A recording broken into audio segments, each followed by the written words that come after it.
when Coach Williams called me and asked if I wanted to play at the University of North Carolina, one of the main things he talked about is that it didn't matter if you were a walk-on or you were Luke Maye, Joel Berry, Tyler Hansborough. Everybody gets treated the exact same. Hi, everyone. I'm Dan Gonzalez, co-founder of District C. At District C, we prepare the next generation of talent for modern work. This means teaching young people how to work in teams to solve really hard problems or to achieve really big things. And so at District C, we're really interested in this question, what makes a great team? And what better way to find out than by talking with two people who were part of a truly exceptional team. I recently had the opportunity to sit down with Shea Rush and Luke Maye, both members of the 2017 national champion University of North Carolina Tar Heels men's basketball team. Shea was a freshman that year. Luke was a sophomore. Neither of them were first team players that season. Both were second team players. You'll hear a little bit more about that in our conversation. You'll also hear that Luke had a bit of a star turn towards the end of the season during that championship run. We'll explore one of those moments here in just a second. Both went on to play all 4 years at North Carolina. Shea is now working in wealth management for Merrill Lynch. Luke continues to play basketball. He's playing professionally in Italy. But I think you'll find they bring really unique perspectives to this conversation about what makes a great team, and in particular, what made that team a truly extraordinary team. So let's get into it. You're going to hear Luke's voice first, followed by Shea's. All right, Luke and Shea, thanks so much for being here. Thank you so much, Dan. Thank you for having us. Really appreciate you having us on. Let's kind of skip to the ending here. So the great team that is the subject of this conversation is the 2017 UNC Tar Heels men's basketball team. You guys won the NCAA championship that year. Maybe the climax of the season was the Elite Eight game against Kentucky, who you had lost to earlier in the season. Crazy ending. Kentucky comes down and hits a three-point shot to tie the game with 7 seconds left. That shot was, you kind of came up to defend the shot. The shot was over your outstretched hand, made it, and then pick it up from here, Luke. Like, what happens? What happens next? 7 seconds left. Yeah, Dan, I can't tell you how many times I've played that back in my mind, and I've talked to Justin about it all the time because Justin was guarding Malik Monk was the one who hit the three, and Justin was guarding Malik on the pin down, which is like a screen towards the baseline, and the shooter comes off. But and I was a little bit late because I was watching the ball, making sure that he didn't try to penetrate and I could help, and he came off and he shot an incredible shot. And I thought I was right there, but I was a little late and didn't get there close enough, and he made it. And all I could think about was trying to sprint down and get an easy layup because I knew the game was tied. I knew we had not a lot of time. So I started just running as fast as I could. And I thought I was a little bit ahead of him, and I thought Theo would find me. But Theo started driving, and I was like, all right, if he penetrates, then I'll just kind of space out and hopefully he'll pass it to me. If not, then hopefully he'll make it and we'll win. But Theo's a great player, great playmaker, and made the right choice. And I'm very thankful that he did. And I shot it, and I knew it was in right when I left my hands because I've shot that shot so many times. And like I talked about after the game in that moment and to so many people, I wouldn't have had the confidence to make it or been in the game at that point if Coach hadn't instilled in me throughout the year just confidence and making sure that I shoot the ball with confidence and knowing that it's going in. And I mean, I wouldn't have been able to be in that position if I hadn't had all those reps, all that confidence instilled by my teammates and by my coach especially as well. I mean, it just was a special team. Shea, what about from your perspective? So, as if you go on YouTube and you watch that sequence, you're the first guy off the bench, but you were going crazy on the sidelines. Like, what was that moment like? Well, it was unbelievable in so many ways. First and foremost, I was some bushy-eyed, freshman that had no idea how amazing the moment was, and I was trying to soak it all in. So being a part of it, I was losing my mind. I was having so much fun. But to speak to the actual events and the way they played out, seeing Theo bring the ball down, you had to be excited, right? Because he is one of the most unselfish players. He's going to make the right play. And so I knew immediately that we were in good hands there. Sometimes it gets a little wild, but I knew that in big situations, he does the right thing.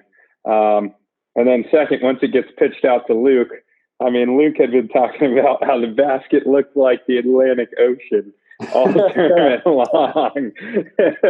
and so as soon as it got into his hands, I knew it was over. He had kept saying, it feels like the Atlantic Ocean. Some days it was the Pacific Ocean was even bigger, right? And he talks about Coach instilling confidence, which was absolutely true. I feel like Coach really put Luke at a good mindset, but also, few people work harder than Luke. And so if there's anybody that can step into that situation and do something that is muscle memory and not have nerves get to him, it's Luke, because he's done it, time and time again. So I know he loves to share the celebration, but he needs to be celebrated himself because he worked extremely hard for that moment. But it is a memory that is almost is a blur, but at the same time feels like I'm still there. It's all of these emotions at once. And all I could do was jump as high as I could to celebrate and cheer. It really was magical. And to be a part of it, I feel very, very lucky. At any point, would it have crossed your mind, or Shea, if you had been in the same position, like, ooh, I better not shoot this because if I miss, I'm really gonna let down my teammates? I mean, I think it's like life. I think, I was always growing up, I'm always a glass half full guy. And I think if you always think any decision you make, you think it's going to turn negative, then it's probably going to turn negative. And that's kind of what Coach continued to preach. Like, he always would tell us, even like when we got to national championship, he talked to us about, hey guys, when you go to sleep tonight, I want you guys to think about who you're going to hug after you win the national championship. So like, you're already putting in your mind the visual that we're going to win and kind of speaking it into existence almost. I mean, I truly believe confidence is huge for anybody, because if you're not confident in anything you do, then you're not truly going to excel at it at your 100% best, in my opinion. I'm wondering if part of having that confidence and feeling like your teammates have your back and want you to take that shot, I wonder if part of it is knowing that, like, there's not going to be any blame if there's a mistake. Like, Shea, can you speak to that? Like, you played as a part of this program for 4 years. Like, to what degree did you feel empowered in practice or in a game to do something even though it might have turned out negatively or not how you hoped? Can you ever remember a time when someone got on you for taking a shot and missing? I mean, sometimes, if you're not shooting the right shot, but I think that allows you to realize what is a good shot and what is not a good shot. And if you're shooting a good shot, like Luke's, there's penetration and then kicked out to him, that's a good shot. And so if you're shooting a shot that and have been coached to be as a good shot, then you should have all the confidence in the world. Luke spoke to it. We like to say that you act yourself into a new way of thinking. You can't let thoughts creep in that you're not going to succeed. You've got to play, act, be as if you're going to make that shot, because if you don't play that part, then you're going to miss the shot. You're meant to be there. And so, if it's what is a good shot, then take it, and take it with confidence. And I'll say one thing real quick about Coach getting on you if you miss a shot, and if anybody takes a bad shot. I'll say one thing about Coach, and Shea can attest to this. Coach will get on you, and Coach will yell at you and scream at you, but he almost every day tells you he truly cares about you and he loves you. And, I just think for somebody who puts so much time in and cares so much about not only the team, but about the game and the sport and the university, I think it only makes you want to play harder, and it only makes you want to succeed more and work at it more. And if you do shoot a bad shot, it's a bad shot because Coach gets on you, but deep down that you're going to shoot it again because you want to please Coach because of how much time he puts in. And that's kind of how I viewed it. And it's just always in the back of my mind that I got to do this because Coach has worked so hard, and I don't want to let him down. Absolutely. I'll continue that just a touch. His passion and care and representation of the university and the game and the sport, it's infectious. And so then it funnels down through the entire team, right? If I know that he is putting in the time that he is, I feel like I'm not only selling Coach short, but also my teammates short if I don't put in the same kind of effort as he is. And so then you feel a responsibility to uphold that. And that's what makes Carolina what it is. Luke, so Shea was not on the floor for that end sequence, but how would you describe his contribution to that moment and to ultimately to the championship win? The people on the bench at that time, and especially, I'm going to be honest, towards the end of the bench, who were not going to play because Coach felt like it wasn't best for the team. I think they are more important to our success than the starting point guard, Joel Berry, or anybody, Justin Jackson, Kennedy Meeks, because every single day, Coach always talks about you can control your attitude and your effort. And every single day, Shea and Candler and Stillman and everybody on our team at practice works their tail off, and especially the people in the bench, because they know that is their game. And that is the time when they have to play their best to prepare the team for the next day. And I think it's huge to have people who know that, to have people who accept their role, and to understand that as the time goes on, you might get an opportunity, but you might not. And if you continue to work at it and continue to make the people above you better, then you feel like you've contributed and you feel like you've made the team better, even though you're not checking into the game. Shea, what do you say to that? Well, that's an unbelievably kind way to phrase it. So thank you, Luke. But to an extent, I'm not by any means saying that we're that valuable, but it's important. You have to swallow your pride and put those things to the side. And your game is the day before the big game, or virtually any practice, because we're the squad that is making the team better. And so if we don't, perform or play at a level that is comparable to the teams that we're playing, then it's never going to prepare them for what they're going to face. And they're going to get out there and be completely, lost. Right. And so you got to refocus your thinking, especially, you're coming out of high school and you're probably one of the top players at wherever you came from. In my case, I was. And so I had to refocus everything that I knew and make it about the greater good. And I think that, trickles into character. It's another great thing about this team is everybody has phenomenal character, good, genuine people. And I think we call it the blue squad. The guys that sit at the end of the bench, were people that recognize that before the season even started, that we have an incredible opportunity to win a national championship.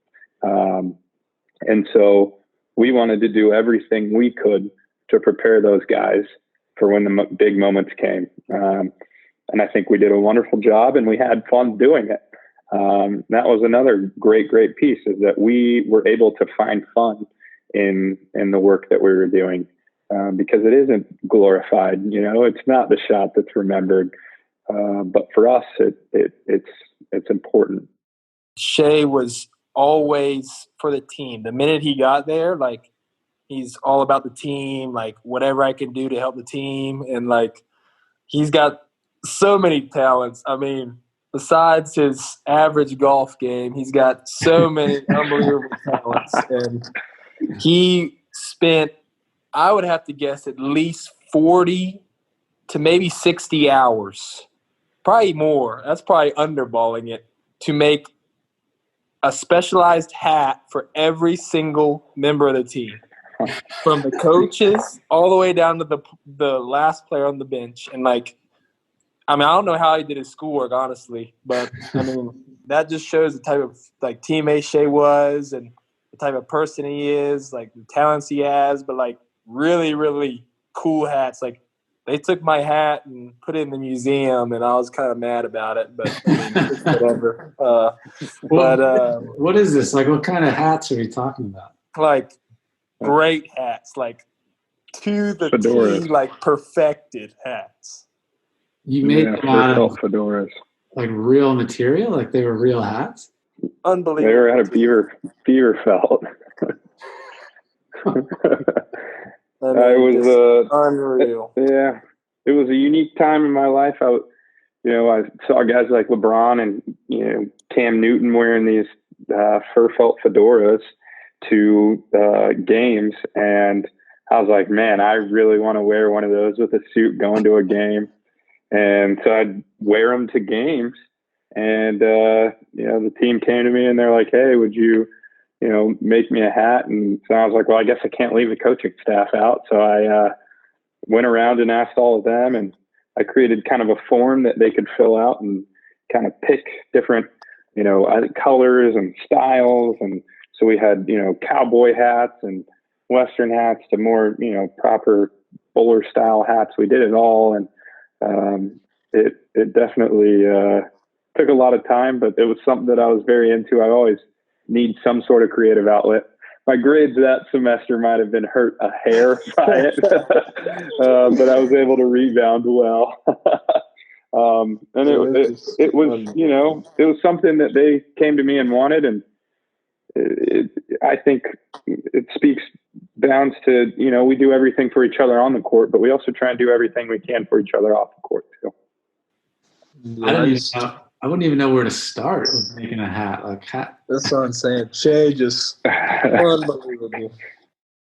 You were a highly rated recruit coming out of high school. You were thinking about maybe going to an Ivy League school. I imagine you could have gone to 200 schools and been the star player, and yet you decided to go to Chapel Hill and stayed on the team all 4 years, contributed in the way that you just described. Any regrets for kind of joining this program? I imagine I know what the answer is going to be, but do you think about that trade-off at all? I've gotten asked that question quite a bit since I've graduated, more so than I ever anticipated. Absolutely no regrets at all. And it's only human to think about what the other situation would have been like, being at another school, maybe playing more. And when you go to a school to play a sport and then you don't actually get to play in the games, it can be very conflicting inside, right?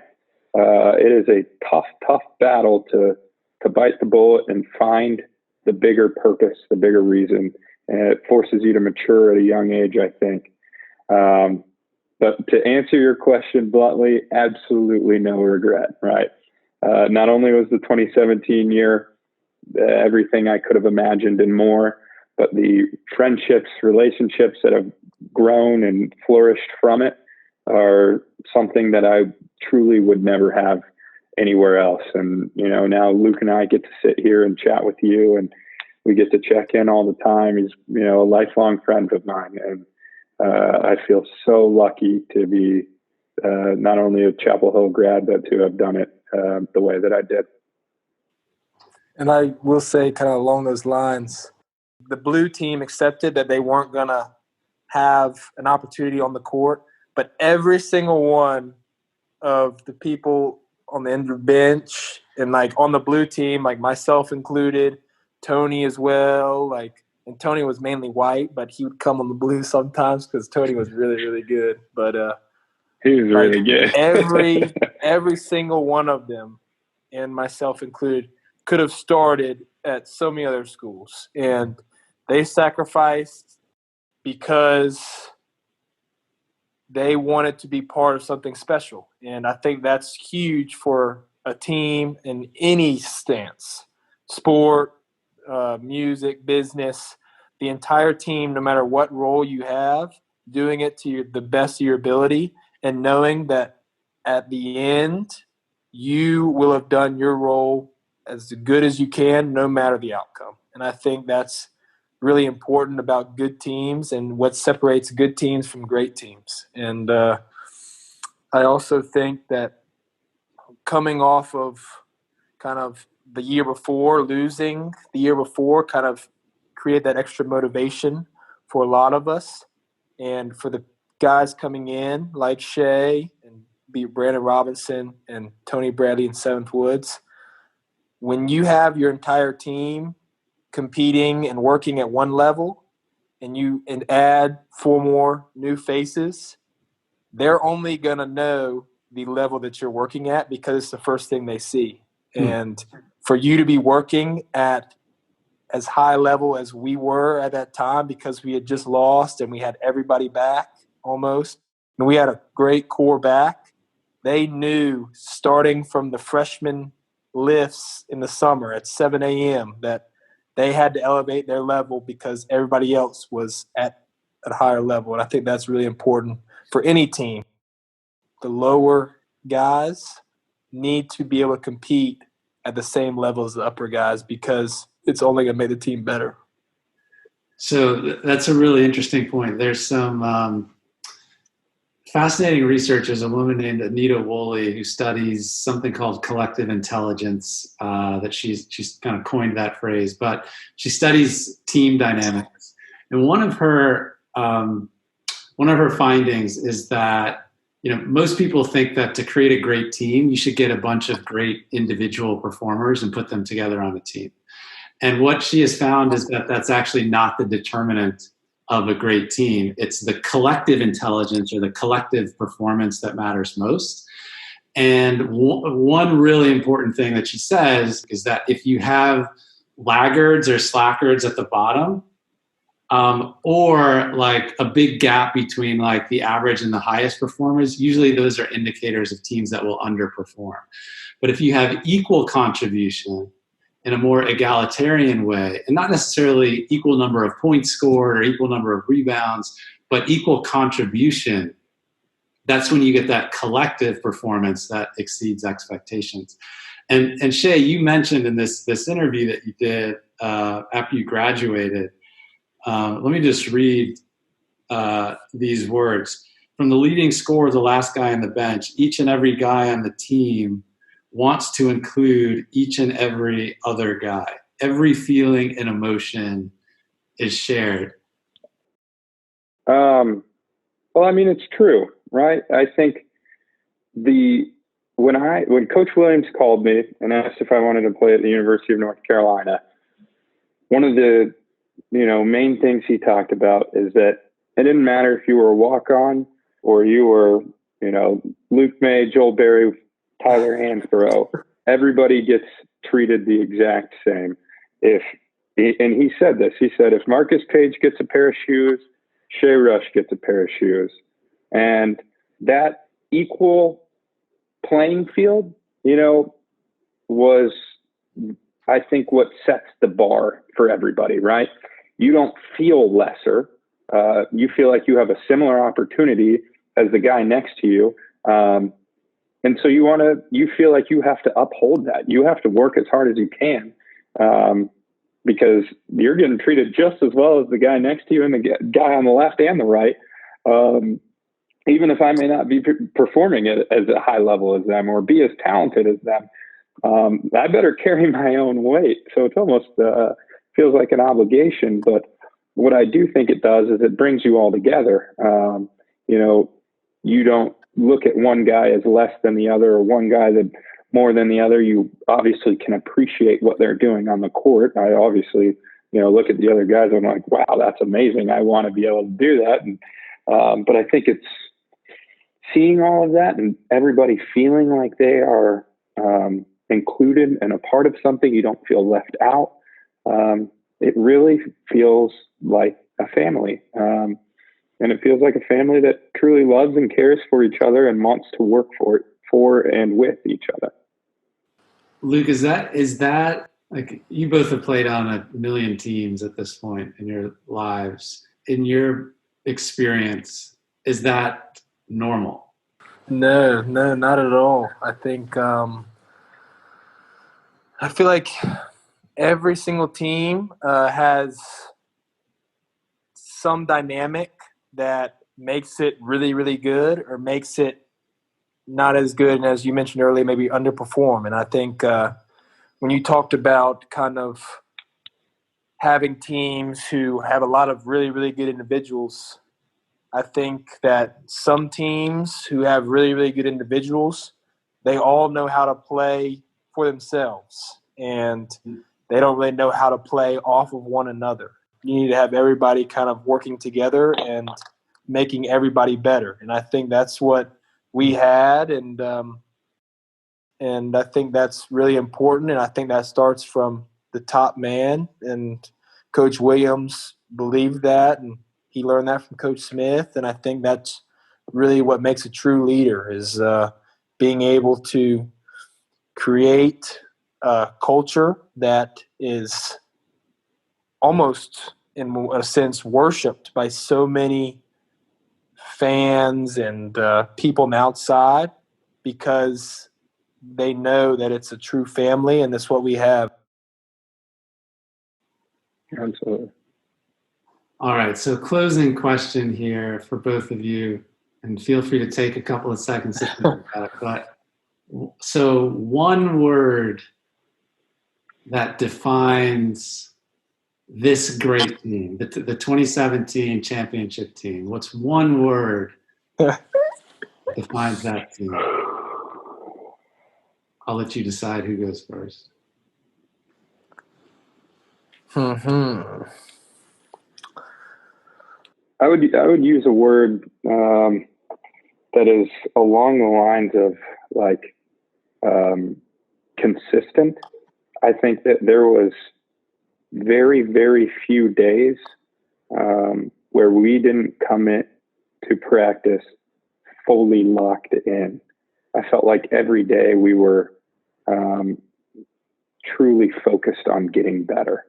And with so many teams, you'll have maybe a day where you slide. Maybe it's 2 days in a row where there's tough practices and you just don't really feel like you got much better. And I truly believe with this team, it's the reason we lost to Kentucky and then beat them at the end of the season, right? Like every single day we came in focused on getting better, and we were consistent with that because we were bought in as one. And it was truly unique. It was something special that you try and find with any team. And we had the right guys to do that. That was well said, Shea. I think that kind of gave me my word right there. I think kind of along the same lines, I think I would use the word committed. I think we were – That's even better. committed. No, it was all thanks to you. But I think we were committed to the goal we had. We were committed to each other. We were committed to coach. We were committed to the process. Committed to our own craft. Committed to the process. I think no matter what adversity we faced, being down 6 to Arkansas with 3 minutes left and being down 7 at halftime to Gonzaga, I mean, no matter what adversity we faced, we were committed. And we knew and we would look in each other's eyes when we were faced with adversity, and there was no difference and there was no kind of fear, and you could see it. And I thought that was something that really stood out throughout the entire year. I mean, we were truly committed.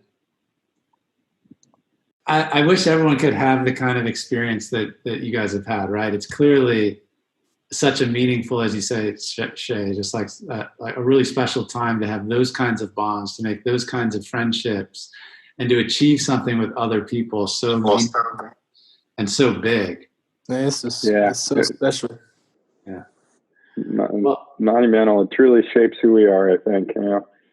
You come out of that program a changed person.